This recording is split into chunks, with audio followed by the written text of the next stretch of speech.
Okay. Goody. Yeah, that happened. That's true. And you would think we would have talked about it more. Yeah, but... So what we did for this is... I told everyone what I was doing. I would watch an episode, then watch all the previous episodes every time a new episode came out. Yes. I only missed one time on doing that. It's because I just didn't watch it that week. Something happened. So I didn't watch the first episode as much times as it would have ended up being. I guess is one game. Either way, we watched them all. We even did a thing where we and like a couple friends sat down. We watched all of the original Fully Cooley, and then immediately watched all of the new ones up until the premiere and watched the premiere as it happened. Yep.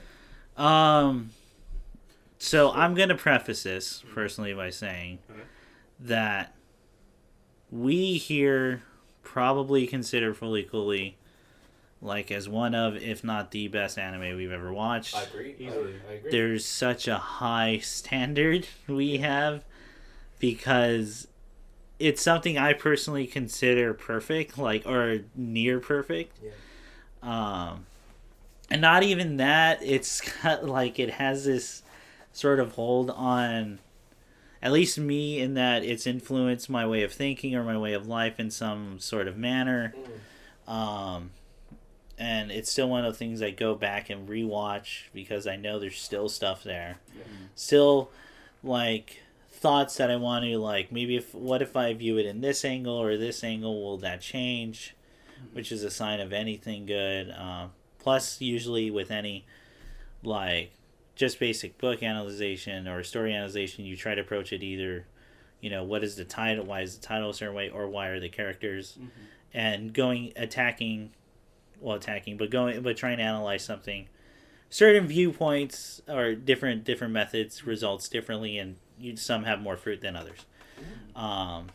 Having said that, I tried to lower those expectations for Fully Cooley because that's unfair.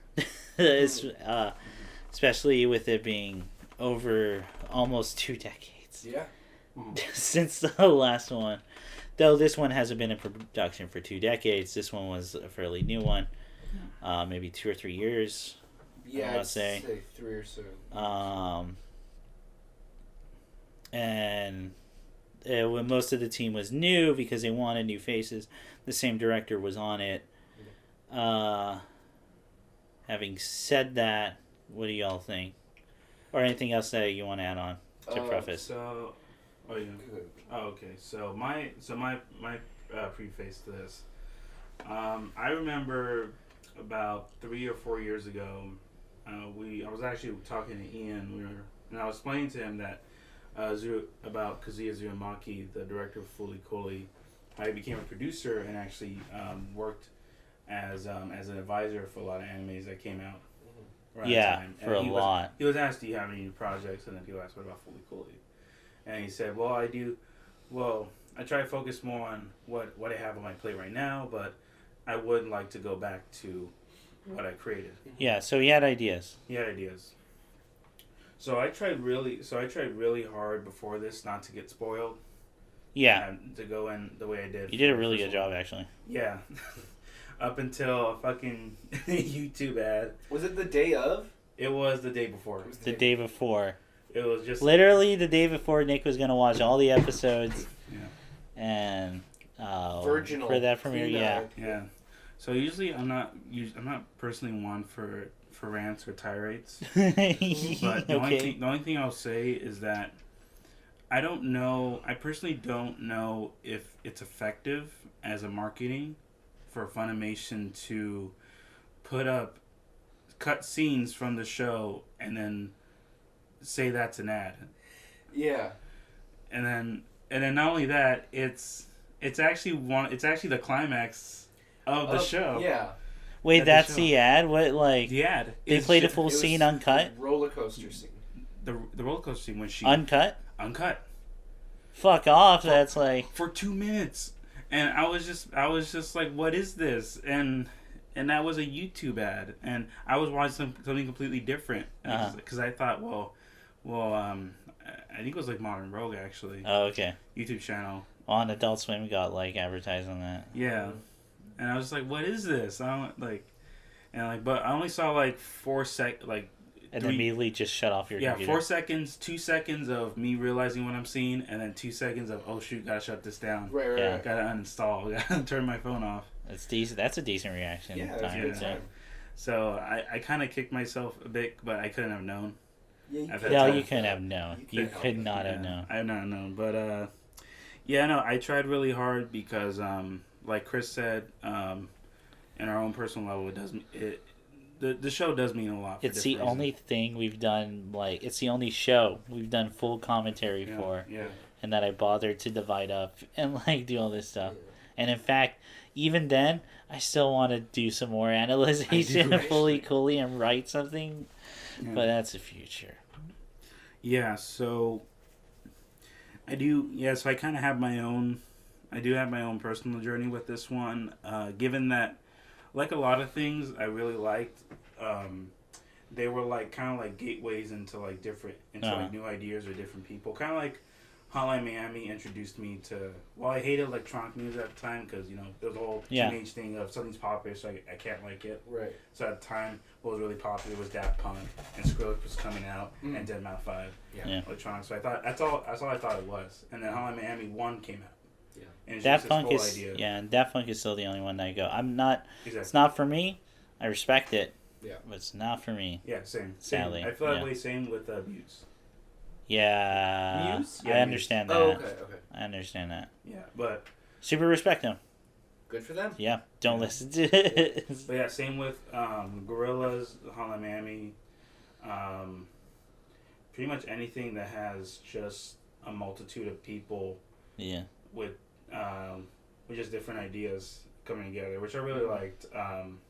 So that's the fact that Fully Cooley introduced me to these new directors and got me into different types of storytelling. Like, I didn't know later that the guy who did the designs for Ava did for Fully Cooley, Sakamoto, and I realized that guy did the designs for Hack series. Yeah. Oh, okay.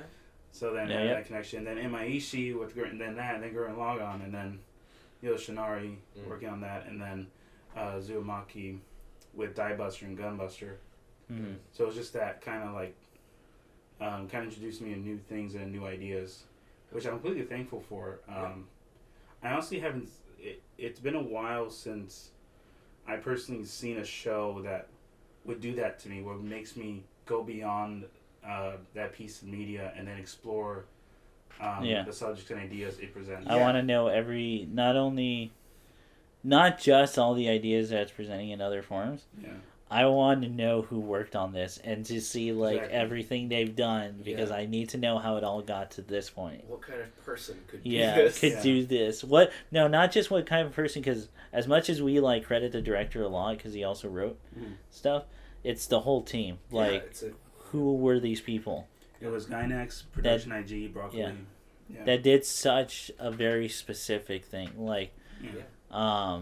And an obvious combination of vanity project and still, because it's vanity in the sense they got to do whatever the fuck they wanted. Yeah. But still willing to make something with this, having having that kind of message and all that. And this was during Gynex this was like the start of the golden age for Gynex. Yeah. Because you literally right on the cusp of it too. You literally had the height of Ava coming down after End of, and then pre-Gurren Lagann, which would bring him back up. and then Eno of the East, and then no, it was just great. I agree. There was just people it was just damn vanity project of them trying to do whatever they wanted to do, and I never felt. It was weird because it's such a crazy show, but I never felt like it was overwhelming or it was something. Yeah. It's kind of hard to describe in words, but it was just so weird that usually when I see back then stuff like Excel Saga or Bobobo, it's purposely meant as comedy to be overwhelming and just throw shit at the wall. You. But this throws shit, but it all makes sense, and it's I haven't felt that way in a long time. There is a logic to pick through. Yeah. And boy, is there stuff to pick through. Is that it for your preface or anything else? yeah, just going in and then with Chris, I watched all the original 6 episodes straight. Yeah. And then after that, like 10 minutes after that, watched all 6 episodes of Progressive straight. Same. Yeah. Same. It was a long day. It was a long day, but it was worth it. No, it was. I thought it was a good idea. Like afterwards. Yeah. I was a little shaky on the end of it, but like, no, I think it turned out right. I think that I'm happy with that because it refreshed me on what it was I was so happy about, and it gave me a better template to look at it. Because I mean, you want to judge Progressive on its own merits. Yeah. But it's still a sequel, and so they say it's a sequel. It's obviously a sequel because it's the same characters. And it has to continue. That it has to be taken as an extension of what has existed before. That was the choice they made. They did not have to do it that way. It's like it's sort of like BioShock Infinite in that I don't know if I would say the same thing for Fully Cooley actually, but the thing I'm getting at for BioShock Infinite specifically is I wish it was just called Infinite the way Ken Levine wanted it, because then I wouldn't have so many hang-ups about it. Because then it was forced to be a sequel afterwards, and it was forced to have that scene in Rapture at the end. And it was forced to have the expectation. Yeah, that it ties somehow. Yeah. And that creates all these standards. Yeah. Which, guess what? Calling it Fully Cooley still Progressive implements all these standards they have to have with it. Yeah. So on the one hand, while I did lower it just to make it fair, because it's a whole different team of people. And we obviously said we don't want it to be a direct sequel where it's all the same characters, because in our heads, their story is done. From now on, it's just their life, that happens now. Yeah. There's nothing more. There is more. It's just not for we us. don't need to know we don't need to know it because we know what's going to happen. Yeah. Going in on Naota or Ninamori or any of them, I think that would ultimately undermine the story. It would. Yeah. That's what you said. The worst thing that could have happened was just bring those characters back. Yeah. Well, no. The actual worst thing is that it'd be meandering and they just do the exact same thing again, and there was no point to making it. Yes. But another bad thing would have been them, growing up, because now these characters are special. Now, now they're chosen ones rather than just being people. Yeah. So let's start. Let's start. Okay, you have any preface? Because it sounds like we're about to lay the biggest smackdown on I know it sounds that way. I don't know that I have a preface other than I came into it. I feel the same way as you guys about Flickity. I think it's one of the best pieces of media I've ever seen. And as I would like to have the professional courtesy of divorcing that. I don't. I didn't though. Yeah. I'm holding on to baggage, and I think the best I can do right now is to just tell you all that. I am comparing them. Well, I think in specific ways. Well, that's an interesting argument too. Because I think if you choose to make it a sequel to something, there still has to be that certain standard then, compared to whatever that was. Whether it would make the sequel better or worse. Yeah, and so I mean that's some stuff I want to get into when we do. But I don't know. Where do you want to start, guys? I guess overall impression. We'll start first, and then we start digging into it. Okay, great. I thought it was fine. I thought it was good. Don't get me wrong. It was better than most anime I still watched or seen. Yeah. And there's still stuff there. Having said that, I don't think it's nearly even close to how much was there in the original. Even thinking back onto it. Sadly, I didn't get a chance to rewatch it, but I was trying to think about it a lot. Mm-hmm. There just wasn't much to think about. There's a lot of threads that just aren't followed through, and we talked about that. There's just stuff that starts, and you can see something forming. Yeah. And then when you really think about it, you go, oh no, they kind of just dropped it. Yeah.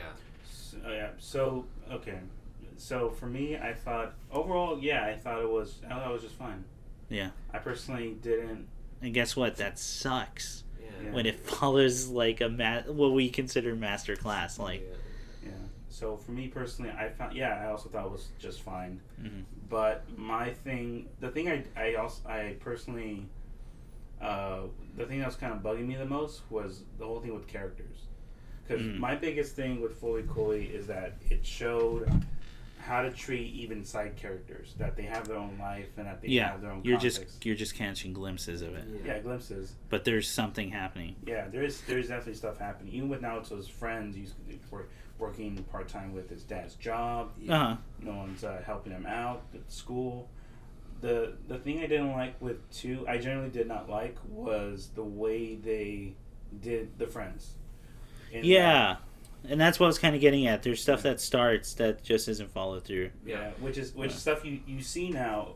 It's it's almost like an expectation now of things nowadays. Of they wrap you with these ideas and plots, and they either don't follow through with it or they loosely. Here's the salad bar. Make the story. Bar. Here's the flower section of Ralph. So never mind. It's degraded.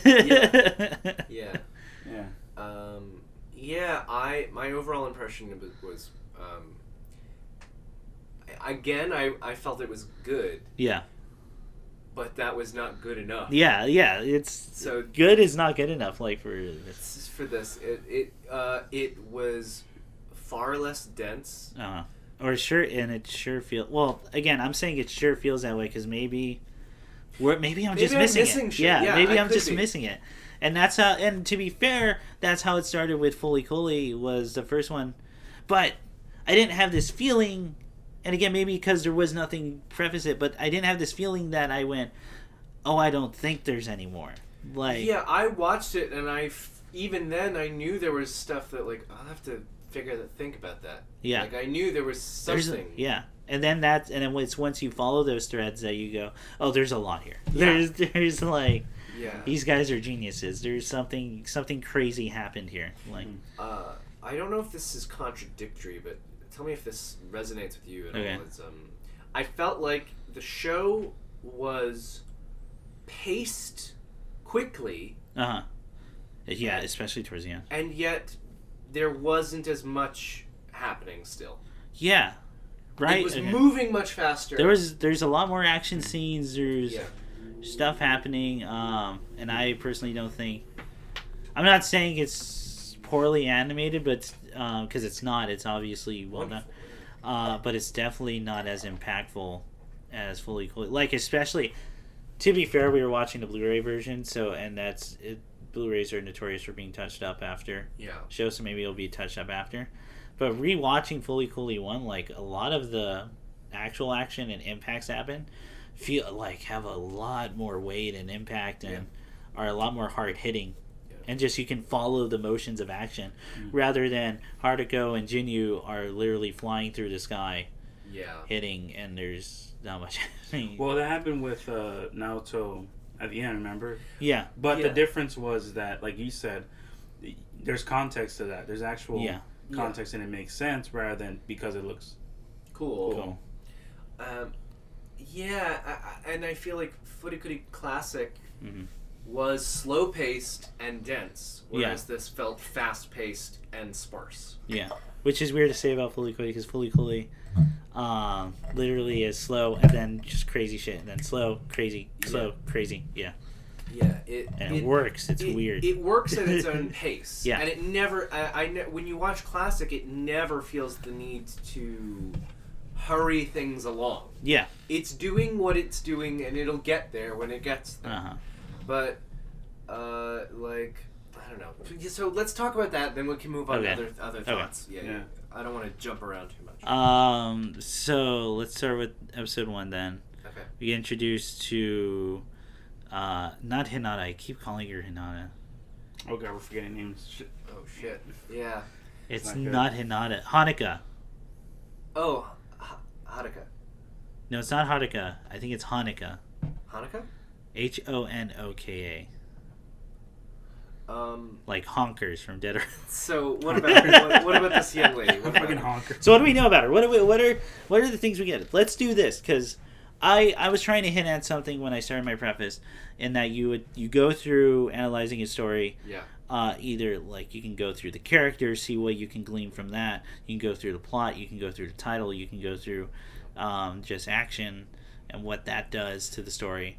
So let's try it from the characters, which is what I think most of the reward comes from Fully Cooley 1. So we're talking about... Let's talk main character. Her throughout or just in episode 1? Let's start with episode 1. And then we'll go through throughout, and then we'll come back to other characters. She's having some kind of alienation. Yes. And it's a self-isolation that she's implementing. It's because it seems like other people are quite eager to talk to her. Like, they're not... They're being not friendly, pushing her away. Yeah, she is pushing others away. Old mans are being skeezy, but like, but even when she's walking to school, and she gets that pun form. Yeah. Oh, yeah. And like they're either everyone says hi, and she doesn't say hi back until it's super delayed. Yeah. She's not interested in having that connection. And it's revealed she doesn't listen to anything on those headphones. She's literally that person who puts on headphones so people won't talk to her. Yeah. Which is an interesting character to explore if you want to, like, especially in this day and age where not only is that happening in the East, though it's happening in Japan at very alarming rates and in very high concentrated like areas, the whole NEETs, hikikomori deals going on. Even in the West where people, are just isolating themselves into these smaller things. Yeah. That's an interesting thing to tackle. What do you gotta say about that? Not much. Not get a boyfriend. Not. Is it get a boyfriend? No, it's not. I'm being kind of like. It's definitely. Well, fuck. I don't want to jump around, but I feel like we need to talk about why she is this way. Yeah. Which is handled in a weird way, I think. Ultimately, it feels very. Her father left. That's what we know. Her father left. It was implied he was going to return, but he never did. And then her and her mother lived in this kind of arrested development, never really changing anything about themselves. And well, the mother's trying. The mother is trying. She's trying to. She's been working at it. And she goes, maybe it's time to move on. Like, maybe it is time. Yeah, it's like I want to wait for Dad. I think it would have been interesting if, like, we had other indicators of her wanting to stop this development, wanting to stop change. Like, if she had other kind of infantilizing quality, like other childish, if she kept, like, a very little kid version of a room, or she did little kid type things to deliberately keep this moment inside of her. And well, here's the thing. That's implying that the dad left when she was very young. We actually don't know when the dad left. We don't know exactly. And let's say it is that, where she, because it is kind of about being in stasis, right? Yeah. Let's say he did left and she was in stasis. He probably left when she was like already in her teenage age, because we see in her room. It's the only thing that I can glean from something outside of the show what she wants to do. She seems to be super into music, and because of the headphones. No, she has a MIDI controller in her room. She has a rack of headphones. She just chooses to wear this one because her dad gave it to her. She has a keyboard. She's watching music videos. When you see the one time she's watching anything, so she seems to have some proclivity to like music. Right. So let's say she did go in stasis. The father left probably fairly recently then. Yeah. I would argue. Okay. So it's definitely in her teenage years, which is enough to develop an important relationship with him if you want to go into that. But like how long then changes? Like it seemed like at the very least it seems like a year. Like at least a year, if not longer. Because I think the year plus. The mother's ready to move on. And she had said something to the effect of, I can't spend more years here. Yeah, that's true. Something to that effect. So. And she's in high school, so maybe when starting high school, maybe that transitional period. Yeah, something like that. And this is when we get into the thing where I think they focus too much on the world, which I know people want for Fully Cooley. I couldn't disagree more. I think the best part is the characters and the world is there. Yeah. That's it. That's all I want. Having said that, but again, that's crazy for me to say because if you take a sequel, you should focus on different things. The main character is Hidomi. Tomi. Yeah. Like Jacob, but...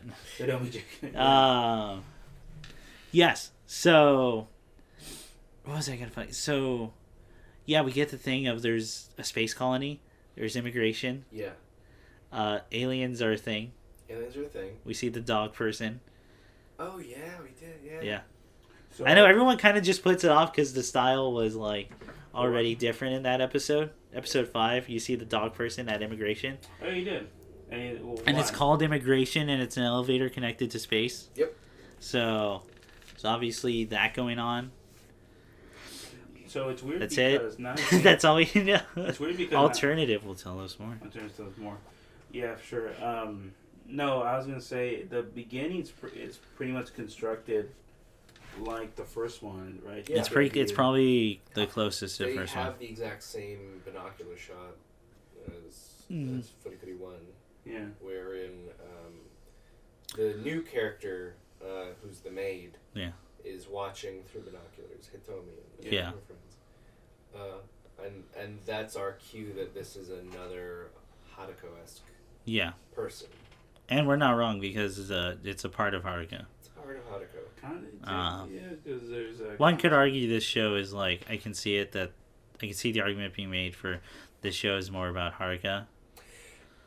And I feel like that's a wrong choice. Same here, right? Okay, I'm not crazy in thinking that, right? Like, because I thought about that and like maybe it could definitely be interesting, but that's kind of not. Is she like the protagonist? Like, is she? I think she has become the default protagonist.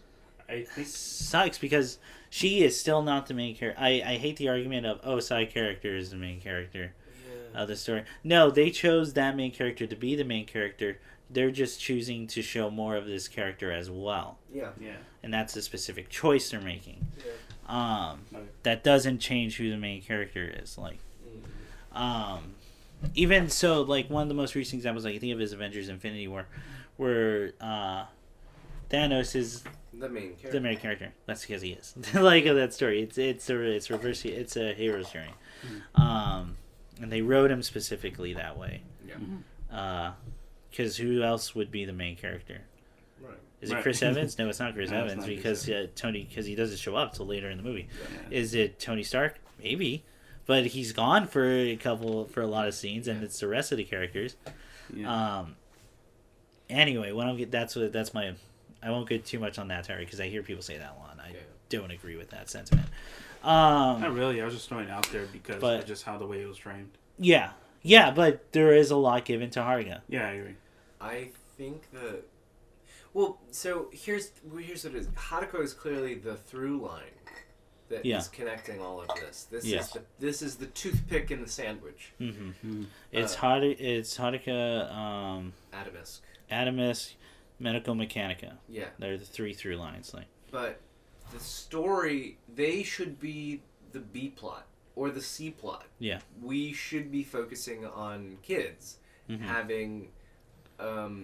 or someone going through a transitional period. These transitions of understanding, maturity, and responsibility. That's ultimately what it is. Or it could be that, or it could do a different theme entirely. Which honestly, what I was looking for, I was honestly looking for maybe there's a different approach to.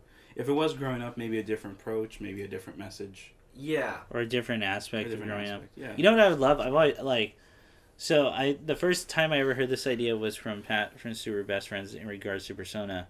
Like the more I thought about it, the more I'm like, man, that would be amazing. Was he wants Persona? You know, Persona is about a new kid coming to a school, and that's how he adjusts to it. Yeah. And P4, well, no, in P3 it's just one kid from a city moving to another city. P4 it's a kid moving from the city to the boonies. From P5 it's the boonies to the city. The suggestion is have a Japanese college student or high school student move to America and adjust to that. They wouldn't do that. They would never do it. I know they would never do it. They would actually have to go there and do the research, and that would take too much time. And we already know what happens in the Hawaii scene. But, like, they would never do it. I would fucking love if they did it. I love it too. That's a great idea. That'd be a really interesting dynamic. I want to know that perspective. Like, especially if he goes to, I imagine if he goes to California, because that's where a lot of the immigrant for Japanese. Yeah.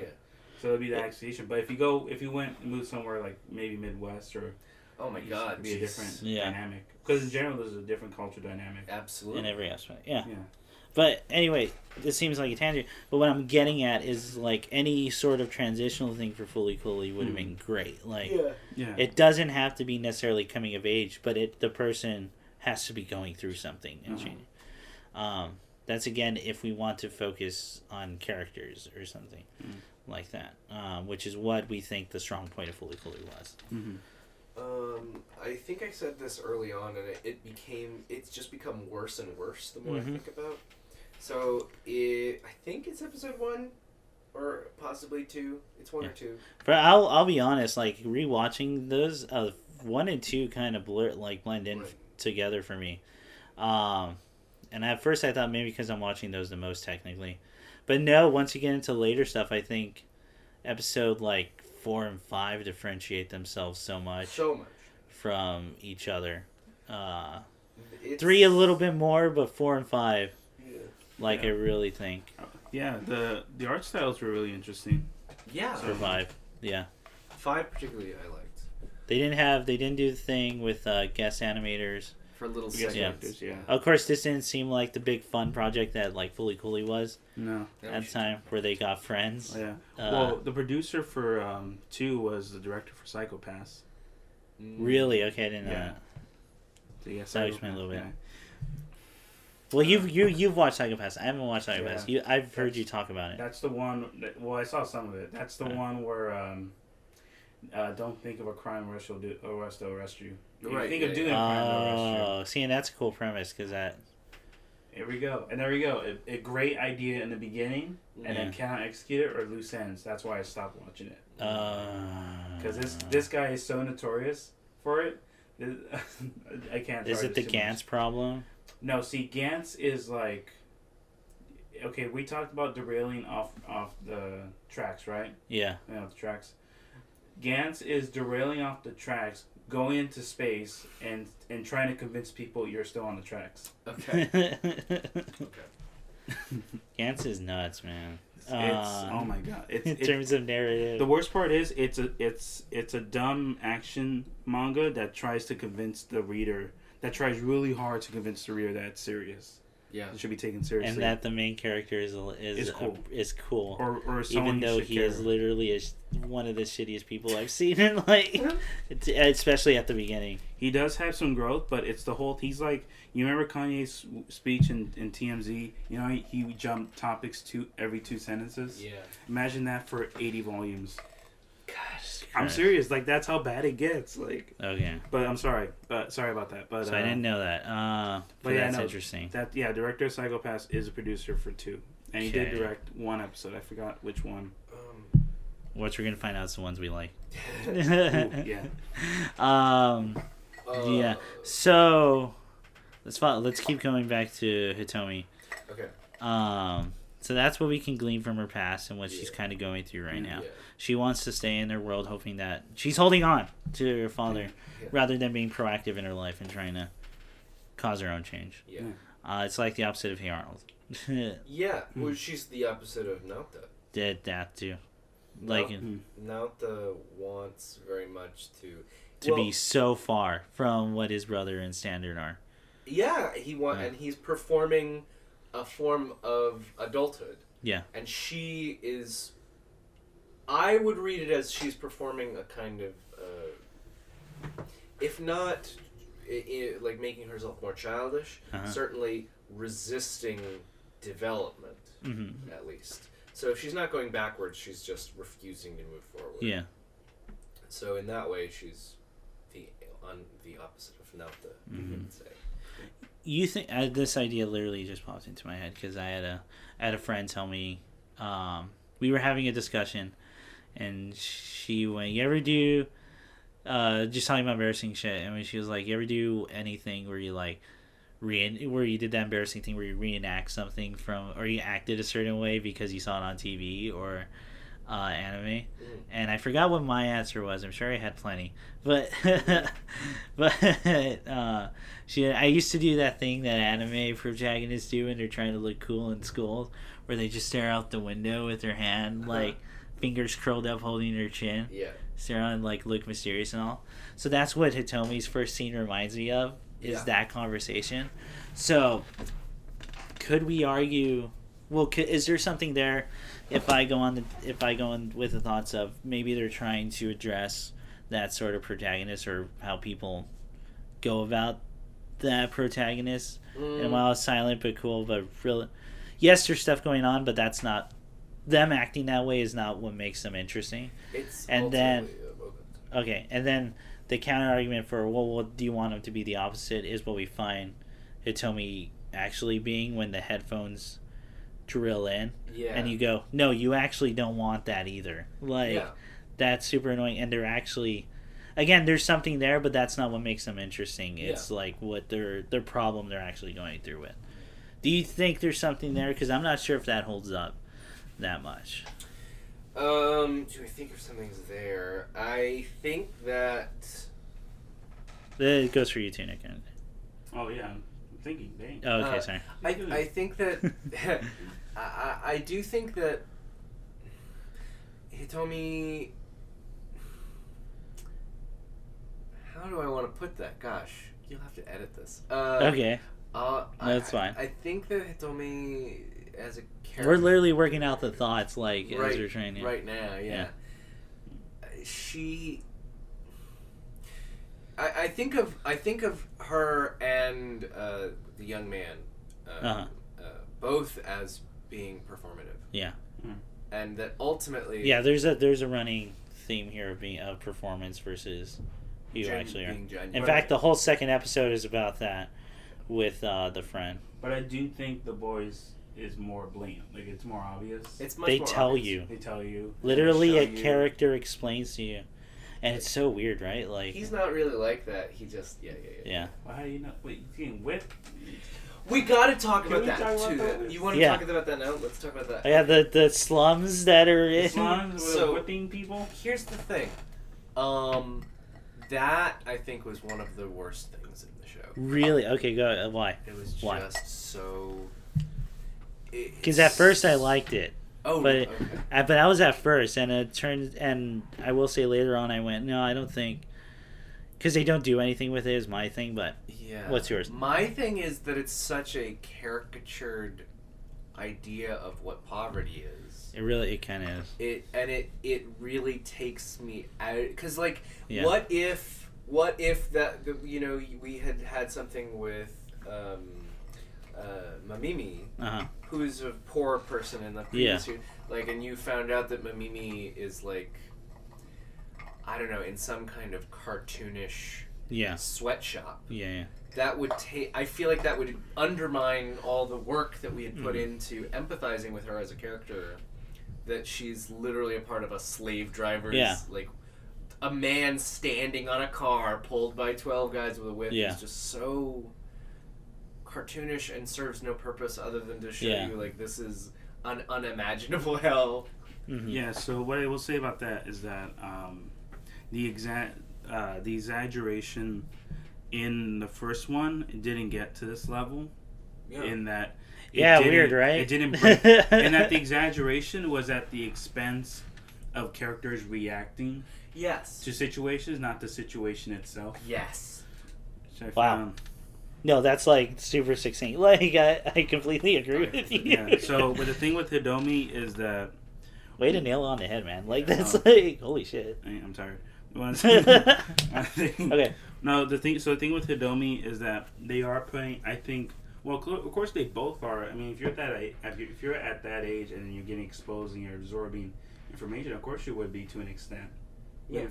Even if you are a very blunt person, even at that age, you're just figuring stuff out. So clearly, you're just taking whatever, you're just absorbing, and then you're just repeating it without understanding the context, because you didn't grow up with enough. You're not at the age where you have the experience and perspective and like why you like the thing you like.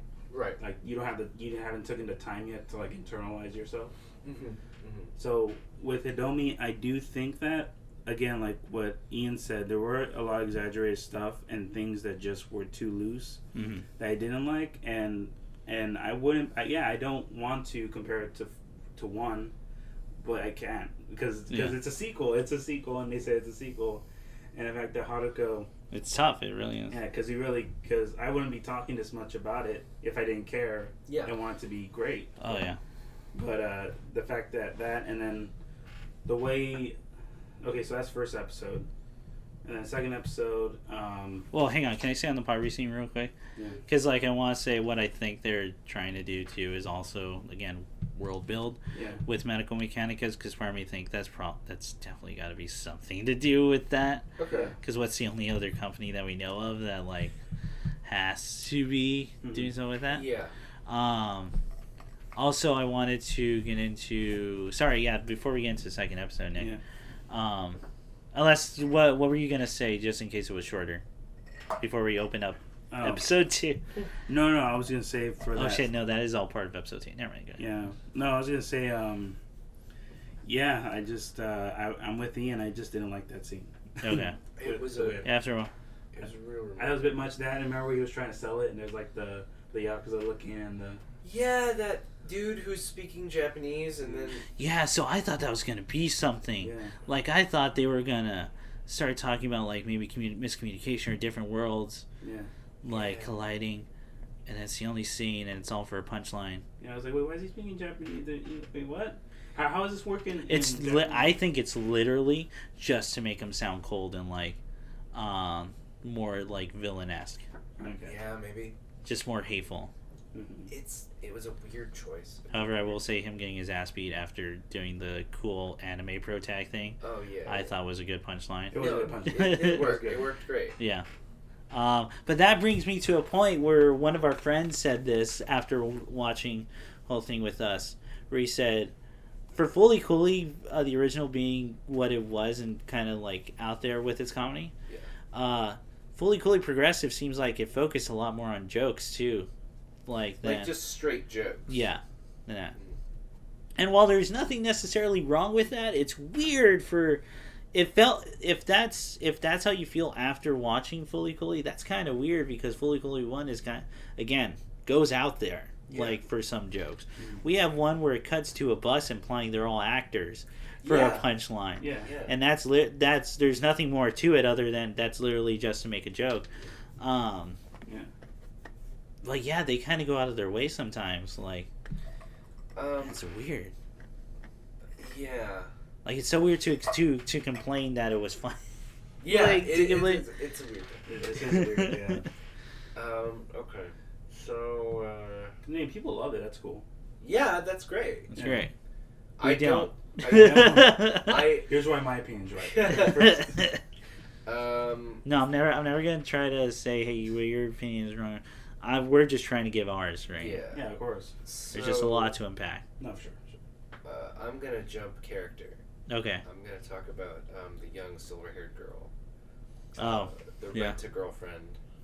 I thought she was gonna be the most interesting character. Yeah, she seemed real. She was on a fast track to get real good real quick. Yeah, she really was. She stole the show in episode 3 for what part she was in. She was really good. In fact, I remember saying when we were watching it and her scene ended in episode 3 that I went, she's like my favorite character right now. Yeah. And then in 5 it goes somewhere in 5. It's not where I thought, and usually that's a good thing. Not here, because once they get to that place it stops. And there's nothing else. I mean, maybe we'll find out an alternative. Who fucking... I don't like that feeling, though. I don't like that feeling that I go, oh, maybe we'll find out in the next one. Yeah. That's not... Because Fully Cooley was so tight and close, and I think that's what they were trying to do here, but at the same time, they're doing these weird world-building things that are going on. But yeah, she was on the fast track to being great. The whole rent-a-date idea, I know that's a thing in Japan. I don't know how far of it's gone in the West, but... And that's the friend putting up a front, too. Yeah, but and again, that runs with the theme. But it was for a punchline that she's not... Yeah. Yeah. Yeah. And I don't know if she. That's another thing is we talk about plot lines being dropped. I feel like themes were dropped. She fit really well into that theme, but she doesn't have like a moment of realization or growth or development. She's kind of she's the one way throughout the thing, and she's static in that way. Till like her dad starts dying. Yeah, from Mochi. On Mochi. But then you find out she's not even a person. She's a robot. She's a robot. And here's the thing. Remember, I don't know if I did it with you guys, but so I think I know where that robot comes from. She's made up of the parts of Kanti. Because I don't know if you guys did it after I said it, and I don't remember if I did. But there's this point where you can see the background to the baseball cap's windows, like, or to his computer. Yeah. And it's a shot of Kanti's part on one side of a machine and another robot on the other side of the machine. And it's obvious they're switching parts from Kanti to that robot. Oh, okay. And I was wondering, well, who the fuck's that robot? And it's her. The fifth one, it's got to be her. There's no other robot. That's true, because they only had the head at the end. Yeah. Yeah. Okay. Yeah. And all the parts of like the plant, the wooden bear, were all parts of Kanti. Yeah. Yeah. Yeah. I will say I love when they introduced the characters. I really appreciate that it was so just downplayed. Yeah. Kanti's was pretty great because it's both upplayed and downplayed at the same time. Yeah. He's on a cross, but he's just on the side, like as they're doing it, as the two characters are doing a conversation. It's one of two Eva references. I feel like I picked. It's that, and then Shinji's head thing of blocking people out with headphones. Yeah. So I want to ask you guys, and did you guys feel like you saw any other references through the show? I think the first robot is from Dirty Pair. Okay. Or it's one of the robots from Dirty Pair. Which one? The round one with the kind of like 3 legs. Do you know, Nick? You would know. You know Dirty Pair more than I do. That robot reminded me of the robot from episode 3 of classic Furikuri. Yeah. The one who had the armor. The one that came. Oh no, because of the legs. Yeah. A little bit. Yeah, just because of the legs, I guess. Yeah. I believe it's supposed to be to that. Let me think. There's a lot less references here for sure. Unless we're just missing them, and maybe they're referencing modern anime that we don't know. Maybe Hitomi's form is a reference to Pun Pun, and I really did nail it on the head with that. Sorry, I don't remember. I honestly don't remember. Okay. I don't remember that one from episode. Okay, maybe I'm crazy. No. When Hitomi and the boy, I forget his name. I kept calling him Yusuke because you reminded me of Yusuke from Persona. They're chased out of the cafe down to the junkyard. The robot that chases them is kind of a big ball with 3 little legs. Ooh. Oh yeah, that's right. Yeah, it did actually kind of. Well, I mean, kind of. Yeah, it did look like the one from Dirty Pair, their companion. But I don't know if that's. Okay, yeah, maybe. Yeah, maybe I'm crazy. Yeah. So actually, I was gonna go back to the staff thing because I told you how it's psychopaths. Okay. So we can get more context to the design. So you had Kazuki Motohiro as director. He is their director for Psychopaths. Okay. Yeah, he did. He did Psychopaths. He did. And he's Space Travelers. Okay, and he's just producer. He was director. Of Fully Cooley? No, he was the chief director. Of Fully Cooley Progressive. Of Fully Cooley Progressive. Wait, then what did the original director of Fully Cooley do? I thought he was just Supervisor? Yeah, wasn't he just supervisor? Oh wow. Okay, so that puts things into even more. And on top of that, no wonder it doesn't feel like. And on top of that, you have. I'm kind of mad that I feel relieved. Yeah, character designer Chikasa Kubuto. Okay. Kubuta, he's the character designer for Progressive, all the new characters. Yeah. You see. He's done. And they're great. Like, they were all interesting designs that looked like different people. But... No, for sure. He did a lot of key animation and character designs for stuff like. Let me find a recognizable.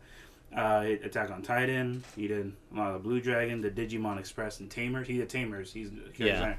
He's that I designer. did know. Yeah, character designer for Tamers. Progressive. Fullmetal Alchemist, the original. That's right. He was the mechanical. He was the design for all the mechanical stuff from Die Buster. Oh, okay. That's where I recognize the name from. So. Okay. And Gurren Lagann. So and Hack. Nice. Okay. So, well, let's get back to this like dropping threads, because then we can get into the other characters, right? Right. Sorry. All right. You want to talk about the boy? Yeah. I mean, I thought that his storyline had more clarity, but it was because they tell you. They did announce it. Yeah. But they also are done. Yeah. Like, very early. And then and then it makes me wonder, what is he still doing? If that makes sense? Because in episode 1 and 2, he's performing this... hero role. This especially the rest of this, that he thinks is expected of him. And then he eventually just starts being himself. Uh-huh. But then he's himself for, like, more than half the show. Yeah. So I then wonder what is it that is his goal or mission or purpose within the story at that point. Mm-hmm. If he's already learned his lesson and begun to repair this from being the kind of jockey, bragging, swaggery guy. Mm-hmm. I don't know what exactly his whole deal is as far as, like, what does the story want? What do we as an audience want out of him? Yeah. So maybe we should start exploring his weird, all his sexual stuff that he goes through. There's a lot of sexual stuff. It's implied him and Haruka, or at least Haruka in teacher form, had an affair. Yes. Because they start fighting, he's like, "You didn't satisfy me," like, as just to like hate her. Yeah. But I can only chalk that up to, like, teenager going through that kind of stuff, and I don't know how that necessarily evolves him. Maybe just regularizing, like, maybe in the idea of regularizing sex rather than, like, making it an important ordeal. But that's weird because he uses it as in terms of argument. Mm-hmm. Yeah. Or in terms of hurting people. Yeah. Sorry, I just found out who the writer was for the script and screenplay for FLCL 2, and it actually makes a lot of sense. Who is it? Is it the guy from Psychopath? No, is Hideto Iwai. This is his writer debut. Oh, so wow, completely new. Yeah. So they didn't even bring back anybody who wrote on it before. Damn. And then the sound director, what he did the work for Dot Hack series and Okay. FF7. Yeah, FF7. Okay. Okay. Well, I have no complaint about the soundtrack or anything over there. No, the soundtrack. It's the pillows, and it was great. Like, Yeah. really well used songs too. Oh yeah. For specific moments. Building theme, really. Yeah. The cues were good. The sound cues were. Really Yeah. good. Yeah. No complaint on that front. No. But yeah, and actually, the fact that it's a debut this is like his actual debut. Yeah. In general as a career, so that really surprised. That actually makes a lot of sense given the loose end thing. So, yeah. But going back to the guy, Sorry. because I thought there would be something if I followed that thread on the sexual front, and I didn't. I hit like a dead wall. Maybe I'm missing something. Do you guys? Well, let me talk about something I liked about it, and Okay. I might be able to pull it into your. Okay. The sci-fi element of NO is still a sexual metaphor. Yeah. And there is a great reversal of it for a female sexuality. Yeah, you were talking about this when we were watching. And I watched it, and it felt like alarmingly obvious. Well, they to have, me. yeah, and they have, they even have that bit where it's just reverse the flow. Like, yeah, exactly. Doing that stuff. So instead of having and Hitomi's like does suck stuff up rather than yeah. So instead of pushing out into the world, it receives. So that's a feminine sexuality. Yeah. If you want, But then, and then they like, so that's an interesting use of the metaphor, and that's a good way to differentiate the series, and I liked that. Yeah. And then you had this other stuff. Well, and then I would bring up the argument. Sorry to interrupt. Yeah. I would bring up the argument. Reversing something is still, is still basing it off it. Yeah. And still utilizing it. Well, we talked about with Star Wars, but yes. Yeah. Sorry, go on. And then you have it become like a component of narrative structure that Haruko and Ritsuka is the name of the woman in the car. Jinyu. Jinyu and Haruko use that door in her head to save the day at the end. Yeah. I feel like there is definitely something there in the fact that it's only the female characters who make the larger like narrative progression. The men are accessories. Yeah. I think in large part. I mean, because he has so little to do, he's just there kind of playing. He's still. I say performing. I genuinely think he means it, so I'm not saying he's disingenuous, but he's still playing the part of the hero who has to protect Hitomi when the car is gonna slide off the building and this and that. Or you have the characters of his friends who, one of them literally becomes just a component of a device. Yeah. Whereas I thought he was gonna have something to add. Yeah, the guy, the champ, right? Who works at you got the build of a champ. Yeah, of a champ. Come to that too. It's dark. It's got that Latin blood. Well, that's right. He said, "You got that Latin blood, don't you?" And he said, "Yeah, I do." Dark skin. And I thought that was okay. Is this gonna go somewhere? Yeah, and it doesn't. Well, what we find out is so I thought it was super gonna be a sex worker type. Yeah, I thought it was gonna be. It turns because he's a boxing coach. Yeah, and he's just a boxing coach. And there is a thing with Latin Americans having being good at boxing or being revered. Yeah, for boxing. Japan, yeah. I always like that scene of Hanjima no Ippo when he says Mexicans have a longer reach. Yeah, that really. And Hanjima no Ippo. It's one of the coaches. Oh, really? It's one of the more problematic bits. there's a couple, but that's one of them where he says because a lightweight champion is Ricardo. Ricardo Gutierrez, what was his name? You mean Date? No, that's the world champ. Date's the champion of Japan. Oh, okay. And remember, there's the Ricardo something Martinez. Yeah, something like that. But the coach explains to the main character Ippo that Mexicans tend to have a longer reach of punches than Japanese. Is that what it's playing off of? And he's talking about his hands. It's possible.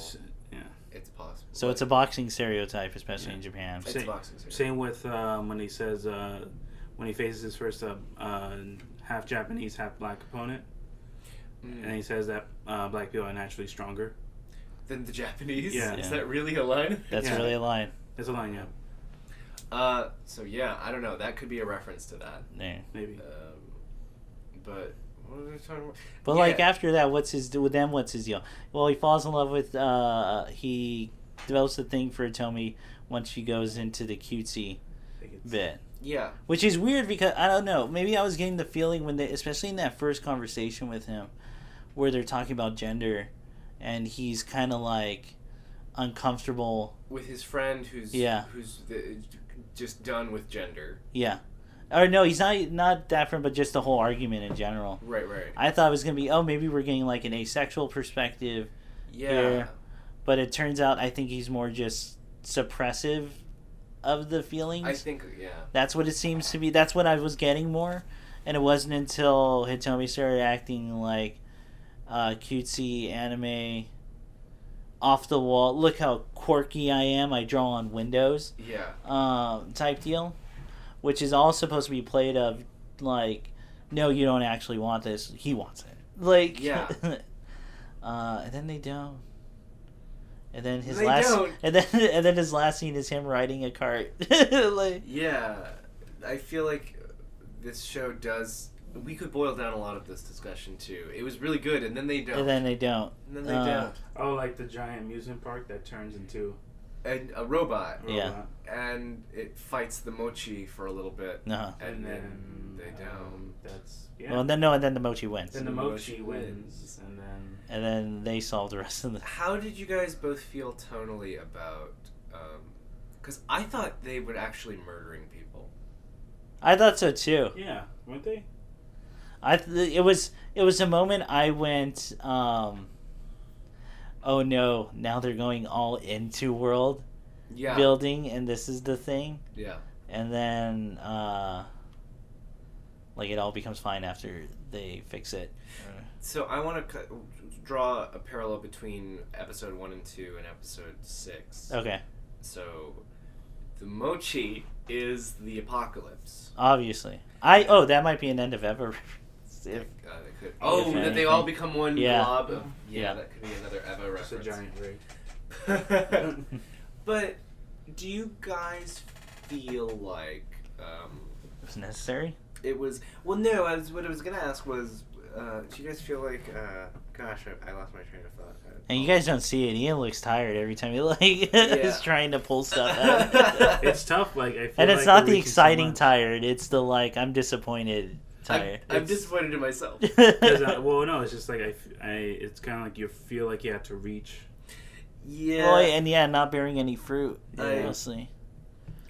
I can tell you, it's one of those things, I can very easily tell you what the character motivations are. Yeah. And in Fully Cooley 1, it was, the reason Mamimi was so interesting to me was because she had stuff that I went, why? Why are you, acting like that? And then once you actually start putting stuff together, you figure out she's, the most depressing person in the world. Super rough life. Yeah.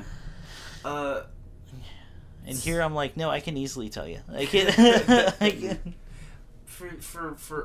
What I was gonna It was ask not challenging enough for my brain. was the apocalypse scenes. Yeah. that Okay. we see. Okay. We see two.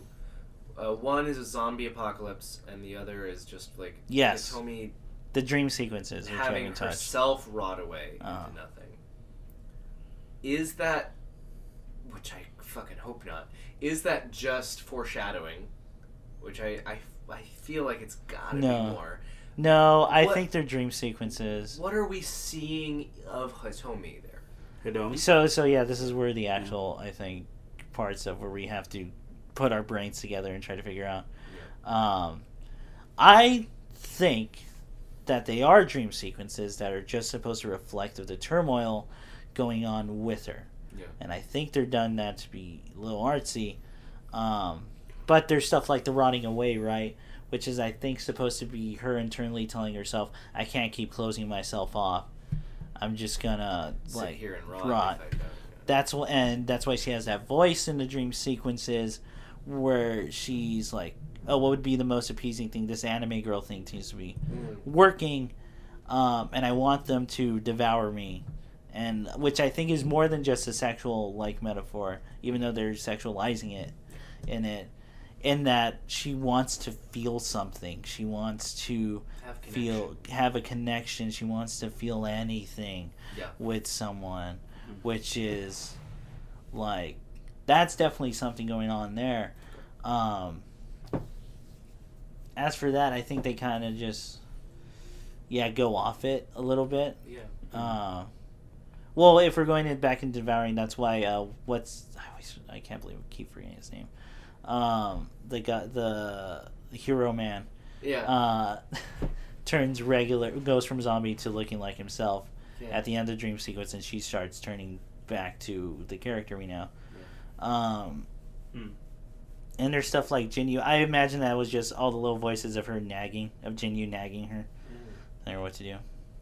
I will say one of the nicer things, if we're going off she brings in everything in, I think one of the cooler things that show does is when she actually has a horn and turns into a robot and it comes out from her.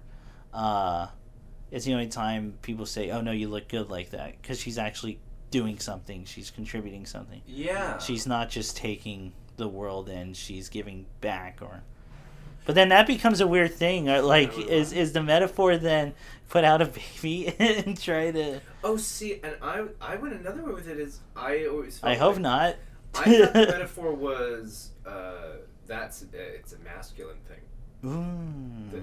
That's the one time her Eno goes the way Nautis did it. That has a masculine charge instead of receiving. She's pushing out. Yeah.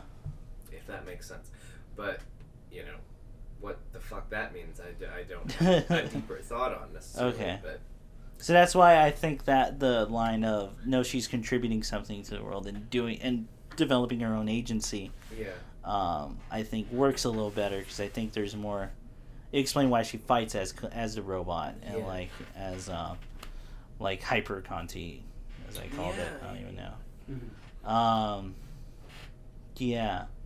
What do you think about? Well, no, I was gonna say, what do you think about Atomisk's form at the end? But it's like, no, that one's still not the real form. It's the. Yeah. Although we could say, let's go back to Haruka a little bit here, and maybe it looks like a boy because that's what she's into for Naota and the other kid. Yeah. So maybe that's why it looks like a boy, and we already addressed that in Fully Cooley 1. The buff, like, crazy masculine version of Atomisk is just a perception of Amarao's, in that it has to be an Adonis that's better than me. Tight ass. Yeah. But I think that, like, even if my impression from what we've seen now is that Atomisk may be bird-like, but he's just energy. That's what I think. He can be anything. He can be anything. He can be a bird. Just chooses to be a bird. Yeah, because he's free. Yeah. He's the personification of freedom. Yeah. Ultimate freedom. As Hanako is obsessed with. Yeah. Hanako as a character is impulsive, and she is fairly impulsive, does whatever she wants. And selfish, and yeah. just selfish constantly. But she's tied to this goal. Yeah. Of wanting to chain the one thing she can have, which is true freedom. Yeah. To do whatever, like to do. And that power she can get from Animus. Yeah. So that power is mine. His power's. Yeah. So the question then becomes, because we've talked about Hanako, but what purpose does Jin serve other than as a foil? She's a great foil to Hanako. Mm-hmm. It literally blew to her red. Right. But like what? Because there's something within the text. It's not metatextual. It's textual. That when Hanako gets close enough to Atomisk, it causes a Jin in her life. Yeah. That she is, and she keeps getting reinforced. You need me. Yeah. Maybe it's. So maybe it is the logic, the cool-headedness that Haruko's trying. It would imply that she's actively trying to get rid of the cool-headedness, or even just like not intelligence, because Haruko is definitely smart. She's very smart. She's on a philosophical level, she's like even like pretty up there.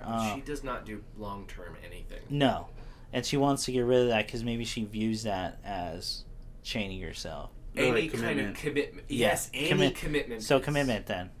So Jinyu is about commitment. Like, I would say that it's about responsibility and commitment, and the idea of sticking with anything for a while. Yeah. Ooh, hey, we hit on a thing. What about swirly glasses? Oh, and maybe, hang on. Maybe that's why she, like the whole thing of I'm pregnant with Atomisk's thing. Yeah. Or just wanting to tie Atomis down would affirm to her. I've got you. Yeah. That, that, no, your freedom is also false. That there is actually, I'm the freest it can get. Yeah. So maybe it's that type of deal. Mm-hmm. So that's there. Because it's made really clear, even from Classic, that Haruko doesn't want Atomisk. No, she wants freedom. She wants what he has, what he represents, and that kind of thing. Because everybody, and she's so invested in it that people had put on this idea of a romantic element, and it's not. Yeah. It's not any kind of relationship in that way. I completely agree. It's all about the power obsession. Yeah. Or freedom obsession. The power that comes in absolute freedom. Yeah. To be tied to nothing and no one, and to just be energy. Yeah. So see, that makes sense to me. Yeah. That works out. Like out.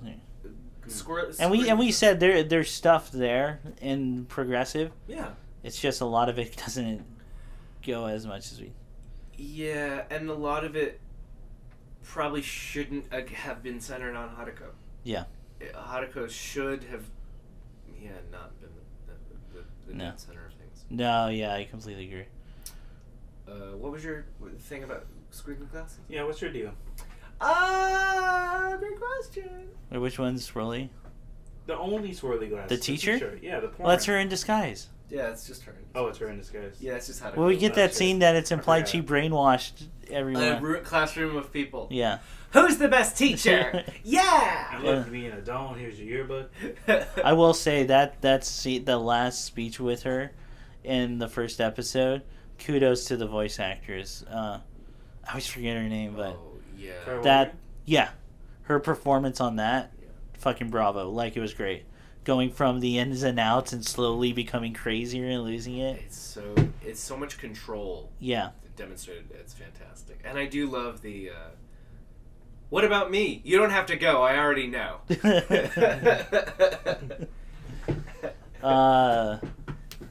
I will say I got to go back and listen to what the whole Fully Kura song, all the lyrics are, because that song's great. That is a great song. And that's a reference I didn't think would have been brought back. Weird. It's just a single line of her transforming into the Daikon costume. Yeah. It's a single line. It's like, it's crazy. Gosh, I'm kind of at a loss, guys. I don't know what else I can really... The friend with glasses. Oh, who's wears a skirt? Who's not into like the distinction between gender? He's into fashion. He's fat, in case you forgot. Yeah, he is. Yeah. Although they don't really dwell on that after too much. Did they hit him super hard on that in the show? That he's like. No, but he's very dumpy on himself in that he's not attractive. Well, and he's trying to fashion himself. Yeah. So, I don't think they dump on the like. His friends are not away. About it. You don't see the students or anyone else. But he's so insecure about himself. Yeah.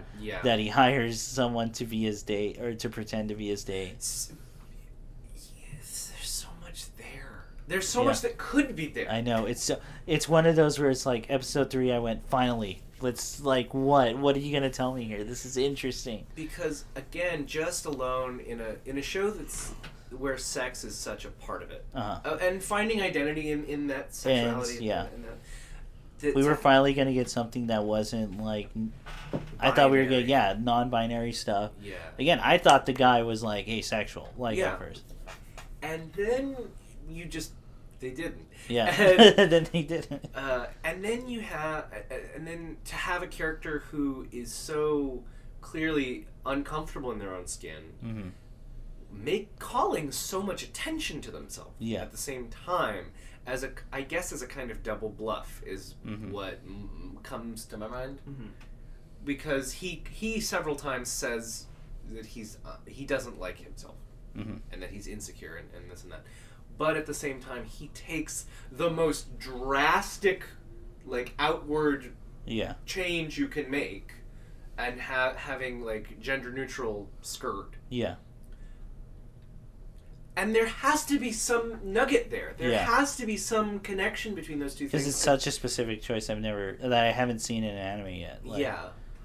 And it's like cross-dressing has always been a thing in anime, but I haven't seen it where he finally rejection of I haven't seen that. The full rejection of even cross-dressing suggests that there is a boundary to be there.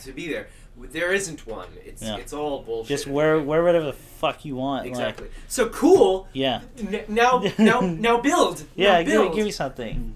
Because then don't tell me because I don't want to believe the message is that, oh, he's just doing it to garner attention or to differentiate himself. Yeah. If he is, that's not really the best way to go about it. If he was. Yeah. No. Yeah. Yes. I don't. That's the problem. It's so unclear. Yeah. There's a lack of clarity, and it feels. I'll give it another go. I did watch it twice. Wow. It just feels like the people writing it did not have a clear idea of. They had not fully thought out the connections. You know it's what one I fear? person, and it's its first debut. Yeah. Well. Yeah, but he's probably not the sole writer. It's probably. Oh no! Japan's known for doing that. They do the sole writer of the script and people edit stuff. That's why usually, again, quoting the Super Best Friends, but I think Liam once put it best. That's why in projects you either get A pluses from Japan or you get total bombs. Yeah. Whereas America, where it's mostly collaborative, you get a lot of 7s and 8s. Yeah. Just regular stuff. Fine. Yeah, but it's just so, and part of me seriously thinks it's one of those things of we're gonna try to be smart. We're gonna put stuff there and not talk about it. That's our deal. Which I think me and Ian have at least had this discussion on here, and I don't know if Nick you were on the episode, but where I went. You got to do the thing where you fully write out everything, and then you have to choose what to show. Yeah. Because there's no way to show everything. You're gonna not show everything, but that important step is to write out it all, because you know what the encompassing story is. The handy reference I have is for Tolkien. Tolkien had volumes of material that he never used. That's all backstory. Yeah. And it's fleshing out, it's world building, and it's like, here's who owned this house and this and that. Yeah. But the thing is, he knew. He did not build a facade of a house with nothing inside. So you can show us a kitchen, but you need to build the fucking whole house. Yeah. If that metaphor tracks. No, I get what you mean. Because you can't be, because if you tell someone, whoa, this person's in a house. Okay, but they're in the kitchen. That could be any kitchen. Where is it? Is it a restaurant? Is it a home? Is it a building? How big is the kitchen? How big is the house? Exactly. Like who? Yeah. Are they renting? Are they tenants? Are they? If you don't know that, then it's impossible for me as an audience member to glean anything because that information doesn't exist. And within Furikuri Classic, there were lots of situations where we were just shown a kitchen, but we got the implication of what's in the other room. You know what this comes back to? This comes back to the salad bar thing. As much as we were joking about it, yes, you can give me all these brilliant premises, and I think, Nick, you were definitely touching upon that. The whole give me premises but not telling me a story type deal. If you give me all the premises and I make something and I make a salad and it's a kick-ass salad from that, you cannot tell me you made that salad. No. I made that salad. You just gave me the ingredients for that. Absolutely. Fuck, dude. Yeah, it feels like that. I know it does get. I didn't realize how frustrating it is until this show was making me until I started talking about it with you guys. And there's nothing wrong with that, guys. No. I mean... Again, part of trying to figure out to gain anything out of a story, frustration will naturally come. But you gotta just keep pulling that thread. Yeah. You know?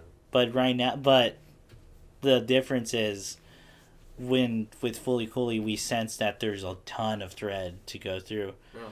This, it feels like, no, I think I'm just yanking at the end now, hoping something comes out. And I don't know. I don't know how many more things I can say about this. And right? Yeah, guys, because I'm. And and that's got to be.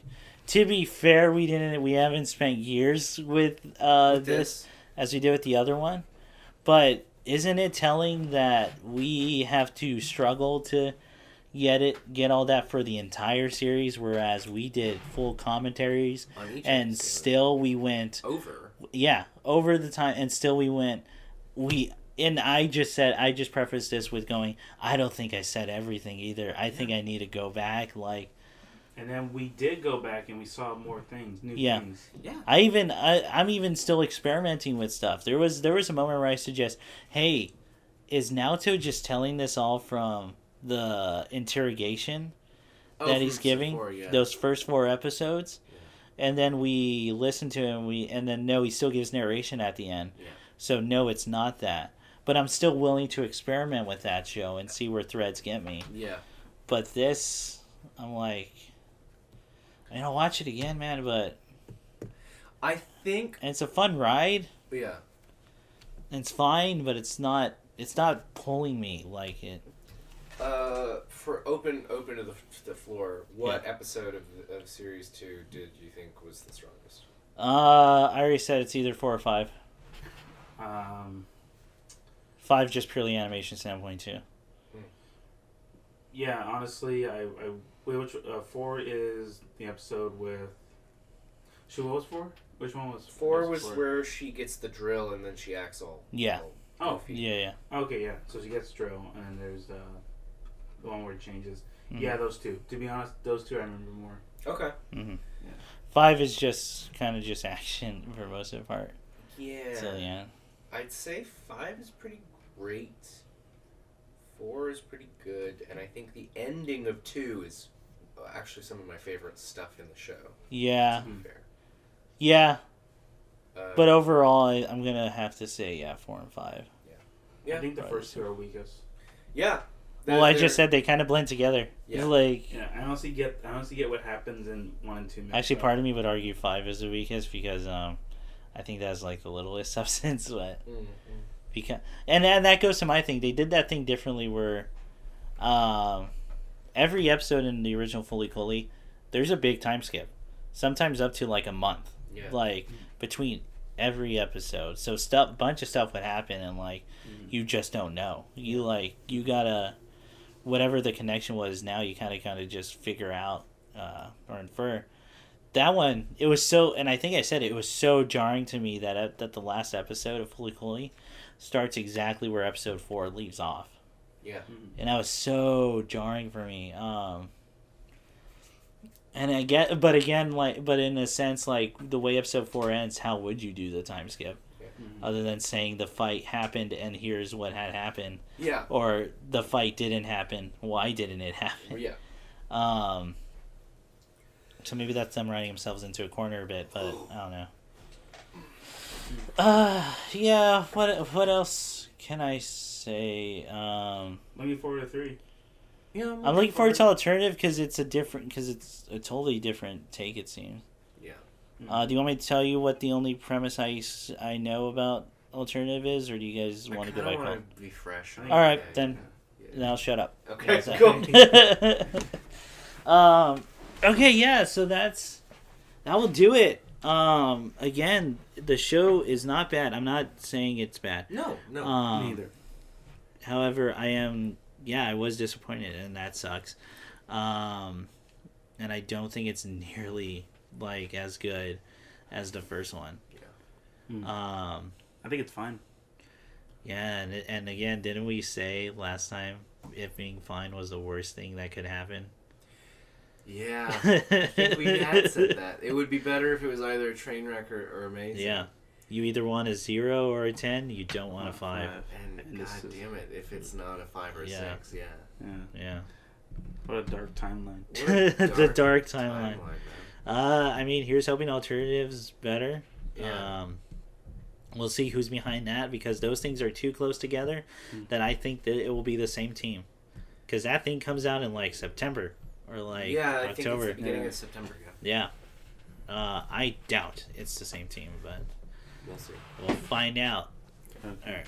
Thanks for joining us. Look forward to the streams again. Let us know in the chats in the stream or in the comments what you all think of Progressive. Are we crazy on this?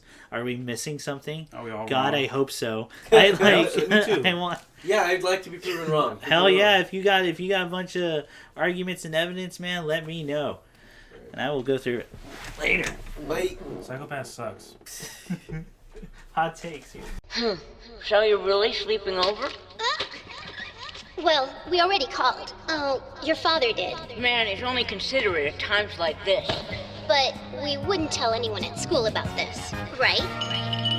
Of course not. People could say all sorts of things.